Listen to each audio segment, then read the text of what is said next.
Hey, what's going on, fight fans? Hey, this is Coach D, the Wild Man, coming at you again. First episode of On the Road with Coach D. All right, so what's On the Road with Coach D? I spend my time, documenting and tracking all the next generation fighters are coming up under Gamma. That's Gamma USA, Gamma Global, and give everybody a worldwide perspective of what's going on the international scene when it comes to mixed martial arts and combat sports.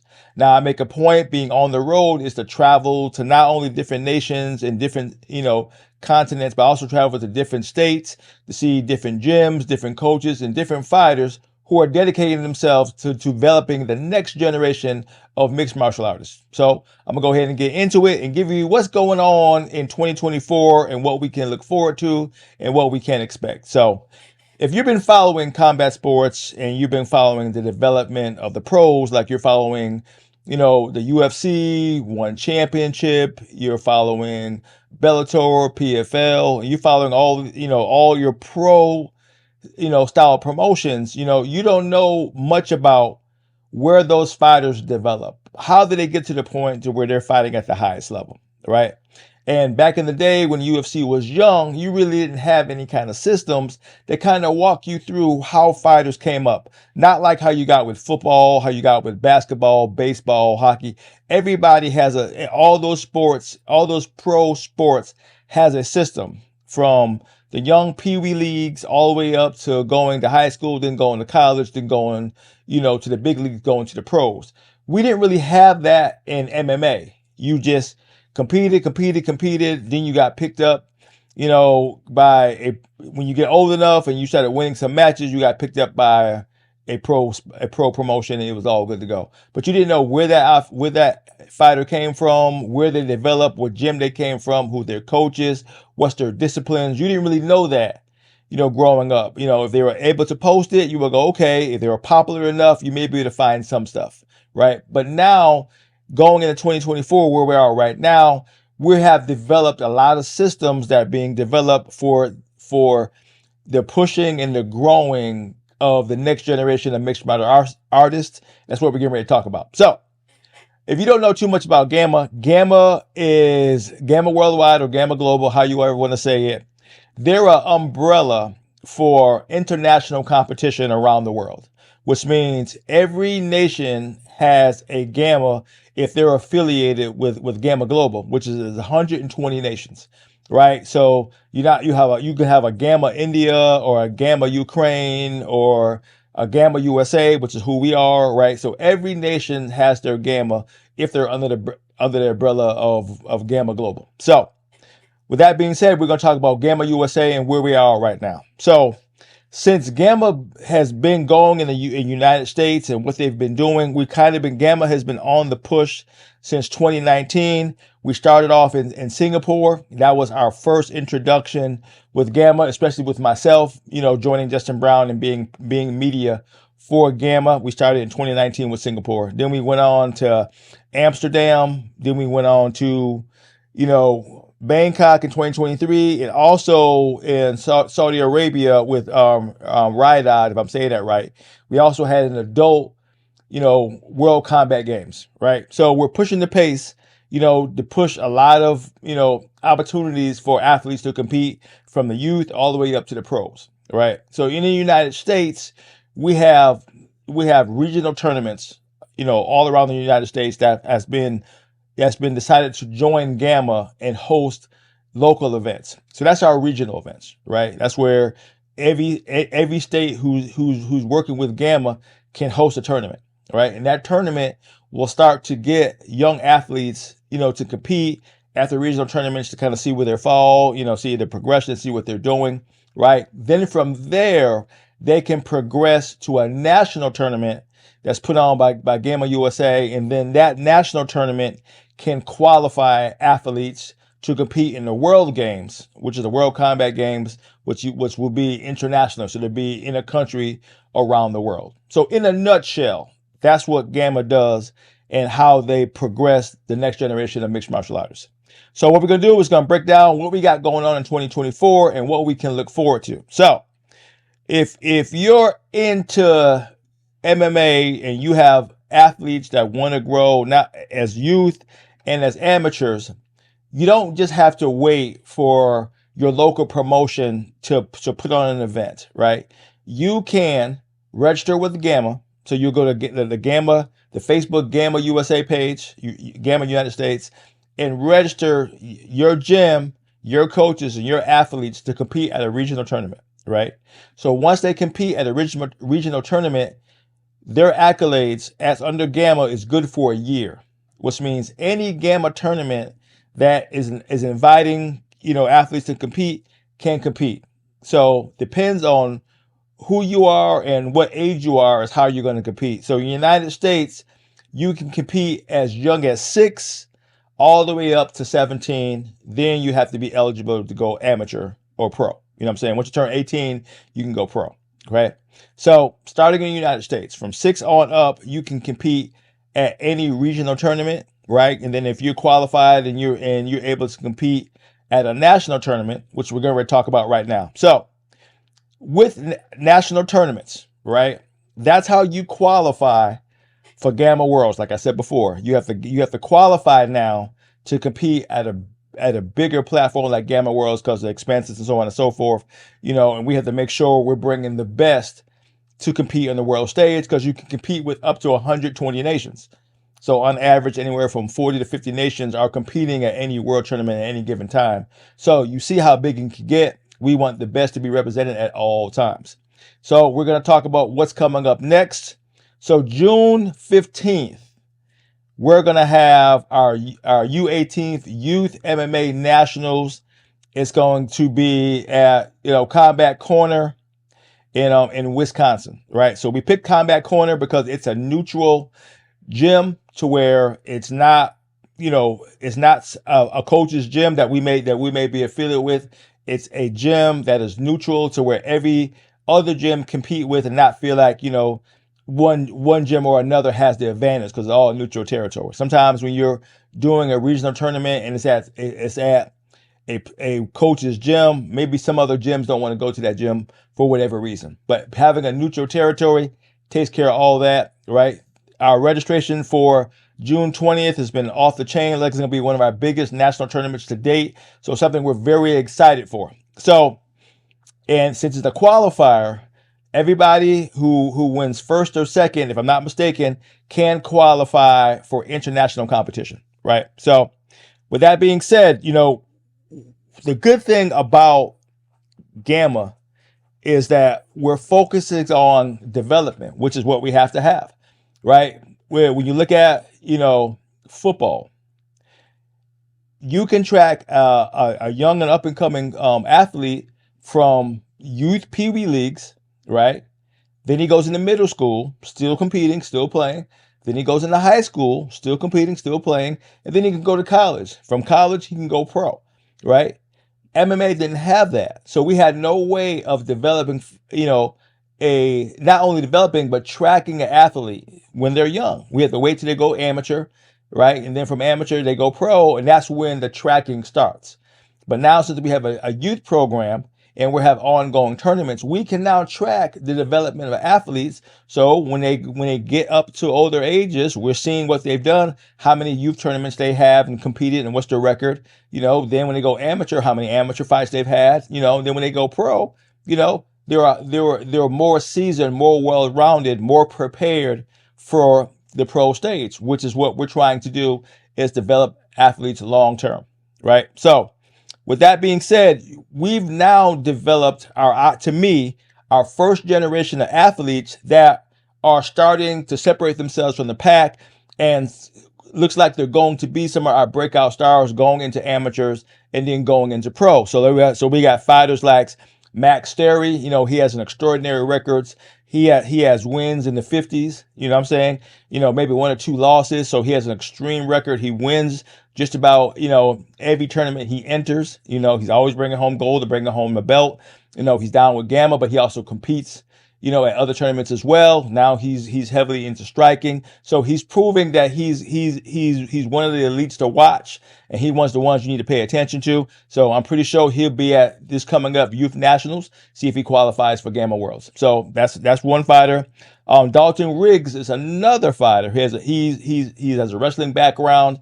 Same thing. He competes at a lot of different tournaments, to sharpen his skills. He's very heavy into wrestling, so he's not considered, a born and bred MMA that started in MMA. You know what I'm saying? He started in wrestling and progressed into mixed martial arts, which is fine. You know what I'm saying? Just like Max. So they're showing that their levels are starting to stand out from the rest, and they're becoming some of the stars to look at. So he should be qualifying, at nationals, and then from there he should be going to worlds as well. So you see, fighters are already making names for themselves, at a younger age. If you look at Taylor Ellis Henshaw, she's another one. She's a female. I think she's either 16 or 17, right? And she's another breakout star. I think she has an undefeated record in not only jiu-jitsu and wrestling, and now she's competing in MMA. She's undefeated in MMA as well.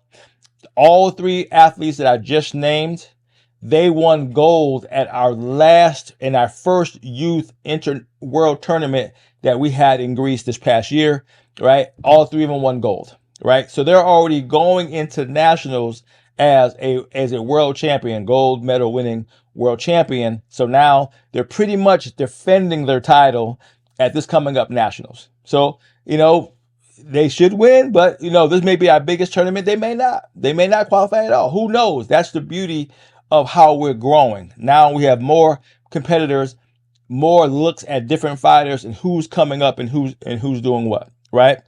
We have Evie Wilson. Evie Wilson also won gold in Greece, right? So she's also a champion. Now she just turned 18, if I'm not mistaken. So now she's entering the amateur market. I think she has a fight coming up.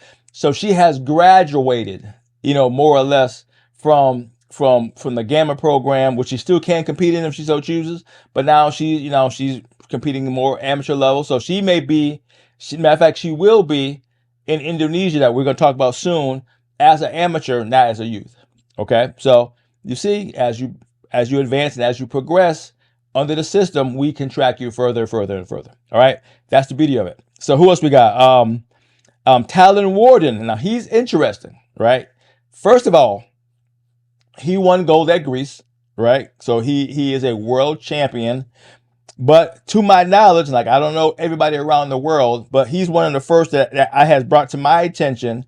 He's the first young young athlete under amateur. He is still a youth that has now picked up a management company that's going to manage his success in mixed martial arts. Tridium Sports Agency,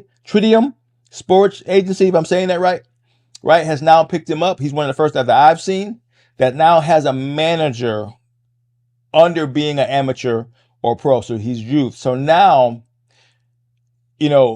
talent agencies are now picking up how fighters are doing, and they're tracking them at a younger age. Before, you have to have a great amateur record and just get ready to go pro before a management company will pick you up. Maybe you're getting ready to turn pro. If this is your pro debut, then management companies may pick you up, or they may pick you up before you just turn pro. Okay.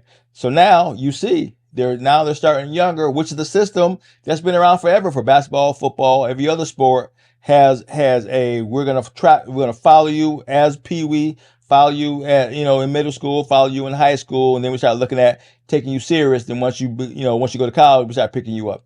Now we doing it earlier. So they're seeing this is how it goes, when you have high level talent, and Talon is one of the high level talents to be looked at. So congratulations to him getting picked up by a management company at such a young age. He really is one to watch. Okay. So that's where we're kind of going with fighters who are in the older category, close to being amateurs, what I'm saying, where they're on the cuff to be picked up, for amateur competition, competing at worlds as amateur. So that's why I start with those first. Some of our up and comer younger fighters who are doing great things has real high fight IQ. And that's another thing I want to bring up. Fighters who jumped into mixed martial arts at a younger age have high IQs at a younger age. Before, when my age at 56, we had WEC, we had the beginning of the UFC, we had Pride, we had Strike Force, we had all these older promotions that just had high level fighters that came from one or two disciplines and got into mixed martial arts. So they may have came from jujitsu and got into mixed martial arts. They may have came from wrestling and got into mixed martial arts. They may have came from boxing, got into mixed martial arts, kickboxing, Muay Thai, So it was a single discipline, and they started to adapt the well-roundedness of mixed martial arts, and then they got into promotions, right? But they were heavy in one or two different disciplines, and they just kind of, well-rounded themselves over time. So you had some elite fighters that had a heavy wrestling background, and they were dominant. They were dominant because they could take stand-up fighters down and be able to beat them on the ground, so on and so forth. And then here comes jiu-jitsu. Jiu-jitsu was able to take fighters down and submit them because nobody had a defense for a lot of, arm bars and submissions, right? So you had to start adapting more jiu-jitsu into your game, right? Then you had your heavy-handed strikers who were throwing bombs and knocking fighters who didn't have pretty good hands were getting knocked out. So individual stars were being stars for, a single skill set. Somebody was a knockout artist. Somebody was a submission artist. Somebody was a great ground and pounder. So you had those different categories. Now I think we're into the first generation of fully well-rounded athletes at younger ages. So we have fighters like Schofield Vaughn, who is very talented, right? High fight IQ, very good, right? Very well-rounded, transition, so on. He's a complete fighter at such a young age. So you'll be seeing him competing at youth nationals coming up real soon, right? He's another one to watch. We have Willow Lyles, right? Another one. She competes all over the place, and she's the one that breaks down her skill set as well. She's a gold champion in Greece as well. So you see, our first Gamma Youth World Championship just passed in Greece. So a lot of those gold winners are now competing again to qualify to compete, at Worlds coming up in Indonesia. Okay. So like I said, Willow's another one to watch. She's doing great things, right?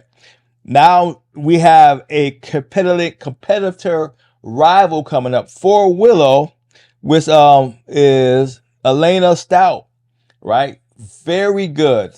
A lot of fighters had just came from the Arnold Classic, which I talk about in a minute, and she showcased. This is the first time me seeing her. She showcased and did very well, and actually beat Willow at the Arnold Classic, right? And actually, she won her whole division. So she won gold at the Arnold Classic, competing against Willow, who is a world champion. So that's a great rematch coming up in nationals to qualify for Indonesia. So you see, a lot of stars are starting to break out at such a young age with name recognition, more 10, 15, 20 matches under their belt at a young age because they're competing a lot more because there's more opportunities that adults didn't have growing up. So a lot of adults who had an okay MMA career, they didn't have a youth program to get involved with. They just had to start with jiu-jitsu or something like that and migrate into MMA when MMA started to pick up, right? So who else we got? Pippin Hawkins, I think there's her last name, Hawkins, Pippin. Pippin's out of Duke Rufus's gym. She's come a long way. She competed in Greece, and I saw her for the first time, and she, like I said, not too much gun shy, but she was young. She was developed, right? She was coming up against bigger fighters, right? Now, a year later, give or take, right? Now she's submitting just about everybody she comes into contact with, male or female. So she's turned around big time. So Pippin is another one to watch, Isabel Baker is doing great things. She won gold in Greece. So she's another high level, fighter who's young with high fight IQ. She's doing good. So now we have a list of high level fighters who are doing great things, and we can go, okay, what's going to happen? We got fighters out of Texas doing good things. Jamie, I can't say his last name, got teared up. Jamie's coming on strong. He's a genetic freak. He got all strengths, all the tools, all the gifts, everything you see to be a champion at an early age. He's just a phenom. He's a phenom, and he's highly intelligent, very smart guy. Okay, so Leo Reyna, I think his last name is. He won gold. Did he win gold? Yes, he won gold in Greece as well, and Leo has a huge fight IQ. Now, I'm saying this to say, I've been around long enough to really recognize when I see talent, when I see somebody, okay, he's gifted or He's athletically gifted. He got great skills, powerful, whatever, fast, whatever, quick speed, explosive, something like that. You can see that in a lot of young athletes. But what you don't normally see is high fight IQs where they can read a fighter quickly, and go from a transition to transition, different submissions, know when to put them on, know how to put them on, and sink them pretty quick, out fight a lot of young fighters. You don't see that a high IQ like that when somebody's so young. You're starting to see it in fighters like Leo. Leo is phenomenal on the ground, right? Very good high IQ when it comes to fighting. He's another one to watch. So, huge list of fighters we can track. Okay. Now, you see me, I spend a lot of time focusing on youth development because that's important. We have to create a system that fighters can follow, and we're doing that across the board. So we got a lot of great things happening that I'm very proud of, but also we're making room for the growth of amateurs going into pros. Okay. So, like I said before at the beginning of the show, right, when we started in 2019, right, in our first Gamma event in Singapore, we only brought a handful of fighters because this is our first event. We had to kind of, make calls and pull a team together, right? So we won 3 gold in Singapore. So we had Laura Sanchez. She won gold in Singapore, and also when she won gold, she got picked up by the PFL, which is another thing we'll talk about. How being part of Gamma and winning gold in Gamma can catapult you into bigger promotions like the PFL, One Championship, so on and so forth. Right? Fontaine Candris, she won gold as well, and Elisa Vincent won silver.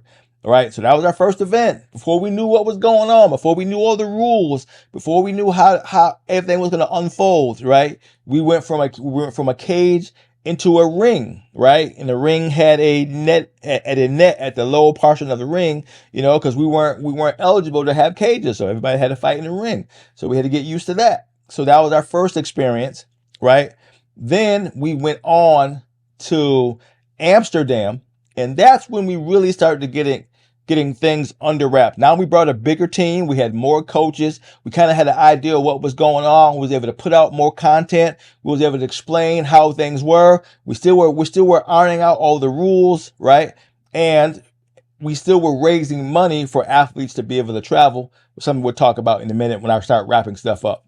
So in Amsterdam, that's when we seen, a lot more teams show up, a lot more teams prepared. We started getting a real good look at the talent that's out there around the world, which I must say, if you spend your time competing just on the local level and you're not really traveling to different states, you're not traveling international competition, you really don't know the talent that's out there until you go to a world championship where you're fighting from fighters from all around the world. You start meeting fighters who all they do is compete. They're funded by their nation, right? They get paid to train full time. That's youth and young adults. So in Singapore, my joke is our biggest rival, I feel, is Ukraine, because we started with Ukraine, and they came in and they wiped the floor with everybody in Singapore. We was like, good Greece, these guys are good. So Ukraine was our kind of fun matchup, and they came to the States and competed at our local tournaments, in the United States. So they've been huge supportive of us, and we love them to death. But they come prepared. They come to win. That's what they're here to do, is win. They're not here to play around and joke. So if you think you don't have to bring your A game to an international competition, you're surely mistaken, and you'll find out real fast that you on your back. All right, and you looking up at the lights because you wasn't prepared for international competition. So you better be bringing your A game, right? With that being said, like I said, in Amsterdam, that's when we really started raising the talent of who was coming to an event. So Victoria Anthony, right, high level Olympic wrestler, she won gold, right, competing, right? We had Hannah Rockula, right? She's a local. She's out of North Carolina. She's been on the local scene for a while. Does very well, successful mixed martial artist. She won gold, right? Lawrence Phillips, right? Heavyweight, also won gold in Amsterdam. Now with Phillips, as a heavyweight, he ran through all his fights as a heavyweight, and he won gold, and he won gold in a spectacular fashion. Because he did so well, he was able to pick up a contract from one championship, and he is now currently competing in one championship after winning gold. Now, he competed in Amsterdam as an amateur, right? So he had to go home, compete as a pro in the United States. Once he went pro and won as a pro, then he got picked up by one championship. Was a requirement, because you couldn't go amateur into pro into one. You had to be a pro winning as a pro, and then he went to one championship, which he did. So kudos to him. Congratulations for doing a daggone thing. But as I just said, you can win gold, do spectacular well, right? Become a pro, and then pick up a contract at a higher promotion, right? So, like Lawrence Phillips won gold, Colin Robinson won silver, right? Prince Rivera won bronze, Michelle Kittles, she won bronze, Crystal Garcia won bronze, and Lanisha Vincent won bronze. So Lanisha won silver in Singapore and bronze in Amsterdam. Okay, so she's back-to-back champion. All right, so now freaking Gamma is established. Now people are recognizing who we are. We're starting to do things. We're starting to make waves. Okay, so now our whole goal with Gamma and development mixed martial arts was also Olympic recognition. That was our whole campaign that we wrote on, getting everybody on board. Was in the future will be Olympic recognition, and then amateur and mixed martial arts compete in the Olympics. That's what we're going for. We're close to getting that, right? We're on the cuffs to where we're on the docket. If I'm not mistaken, I'll have Justin Brown, who's over Gamma USA, clean up any mistake I make, which I'll apologize for. I think we're on the docket to be, fully Olympic recognition, to where we can start developing, mixed martial artists to compete in the Olympics down the line. So we're still working on that. But in the meantime, fighters who are pros who are competing under Gamma banner, who may have won a world championship or may have competing at a world championship, can also compete in world games, because that's just like the Olympics. Gamma is similar to like the Olympics, where international competition, but the world games is for pros mostly, and they can compete at the highest level, and pros compete at the world games, which we had. So we had the World Combat Games and where did we have it? Was it in Riyadh, Saudi Arabia? It was in Saudi Arabia, and we had a lot of fighters that has now competed for Gamma start in Riyadh in Saudi Arabia. So we had Madeline Shilman, if I'm saying her name right. She won gold in 2023 at the World Combat Games. All right. Kyle Reed won bronze, who's a coach for one of our fighters we're going to talk about in a minute, right? He competed and won bronze, right? Zoe Nowicki, she won bronze. So we'll talk about her in a minute. Taylor Klimov, I'm saying that name right, won bronze. Samantha Buttery won bronze, and Albeth Million won bronze. So now we have our first World Combat Games in Saudi Arabia that now pros can compete kind of under a Gamma umbrella, right? And be able to compete at the highest level. So that's when that kicked off, we're like, okay, now we're really in the game. So I know I'm saying a lot. I know I'm talking fast, and I'm putting a lot out there because we have a lot of information to cover. So it is what it is. So I say all this to break down the fact that our systems are starting to get in place. We're starting to, clearly have a direction of how you can compete and develop your skills and be able to grow your skill set, in an environment that is more clearly sports based. So the problem with combat sports, meaning MMA, is we say it's a sport. We say it's a sport, but there wasn't a system of development that makes it a sport, right? All we said is we had UFC, we had Bellator, we had the PFL, we had one championship, right? All adult conversation, all adult athletes competing, all pros, with higher fight records, right? But where's the system of their development? They all came from individual gyms. There's no system. Either you had to go to that gym or this gym or that gym and compete. As a young amateur, they didn't have a lot of youth programs back then when each fighters were coming up. Now we do. Now fighters can start at a younger age, as young as 6 now, and compete and develop their skills in a competition setting, safe setting to where they can develop their skills. So when they become pros, they're more well-rounded, they're more disciplined, they understand the fight game, and they can be highly more successful because they're complete mixed martial artists because they started in MMA versus started in one sport and when they migrated to another sport, they started competing in all the disciplines of mixed martial arts. So that's where I'm going. So now we're firmly in 2023. Now we're really showing what's going on. So now we're going to Singapore, Bangkok. I'm sorry, Singapore. We're going to Thailand, Bangkok. All right. So that was exciting. I ain't gonna lie. That was exciting. I had a lot of fun being Coach D. On the road with Coach D, I get to experience it firsthand, right? Like I say, I got the best seat in the house. So now I'm firsthand seeing, all the bells and whistles that Gamma can put out, right? Because the event was fully funded. Everything was covered. All the bells and whistles were had.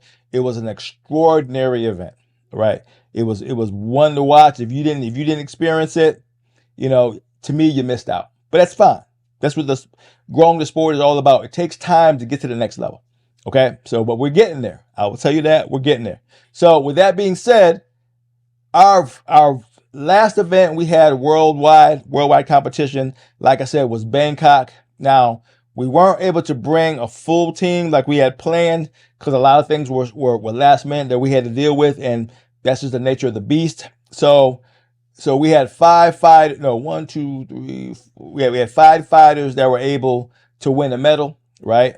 So I told you about Zoe Nowicki. She won gold after competing at the World Combat Games. So she competed twice in 2023, kind of under the Gamma umbrella. So she's just a machine, right? Won gold, won every match dominantly. She's an extraordinary fighter, right?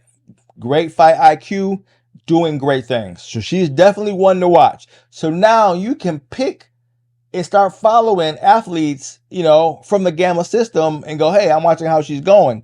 And here's the great thing. After winning gold in Bangkok, she now got picked up by Invicta, and she now has an Invicta contract. Okay. Now, Majid Corbett won gold as well, right? Now, his coach is Kyle Reed, who won bronze at the World Combat Games in 2023. So Majid has been with Kyle Reed since he was a young teenager, and only with one coach to my knowledge. And now Kyle has coached him to win gold at a World Combat Games. So now you're seeing coaches who themselves has been a part of the Gamma program, now coaching fighters who are now winning under the Gamma program. So you see the excitement of it. All right. Taylor Wildmo, saying his name right. He won silver.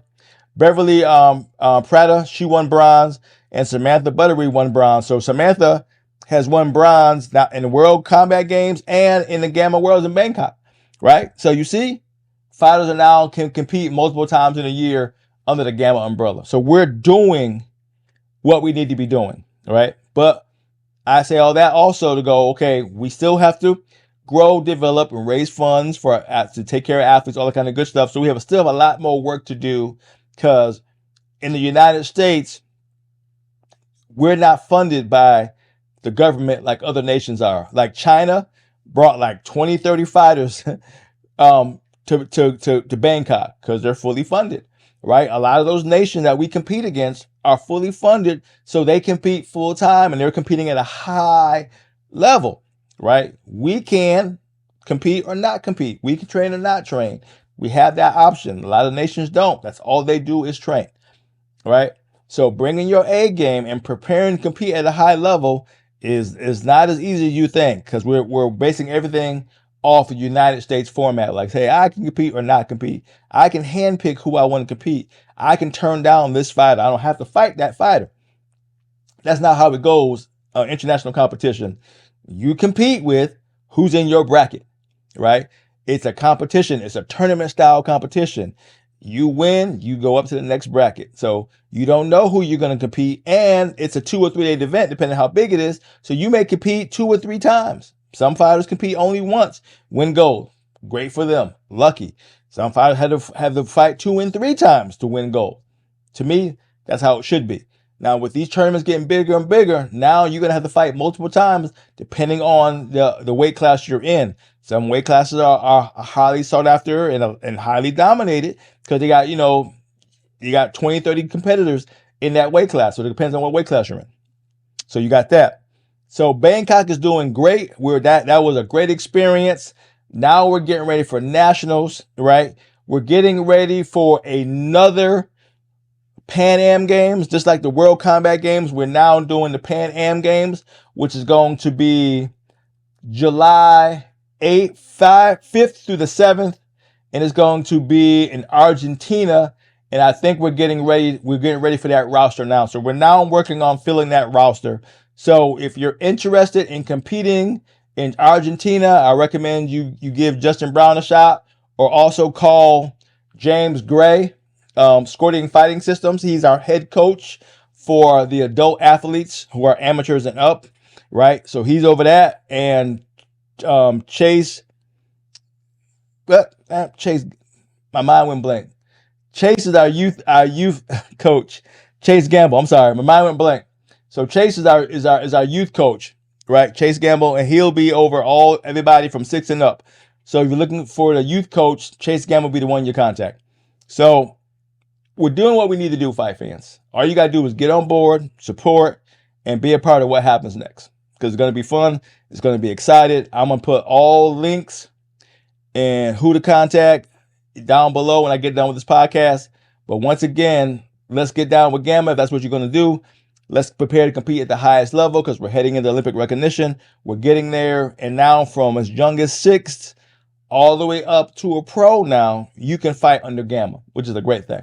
All right. So keep on following. I know I did a lot of talking. So I'm going to have multiple podcasts coming out. This is the first one, On the Road with Coach D. So make sure you stay tuned. We're going to keep doing what we're supposed to do to push the sport forward and get name recognition for a lot of these athletes, because that's important to everybody involved. So that's all I got. So this is Coach D doing what I'm doing, calling it like I see it, promoting the sport like I do. To hear from me again, peace out.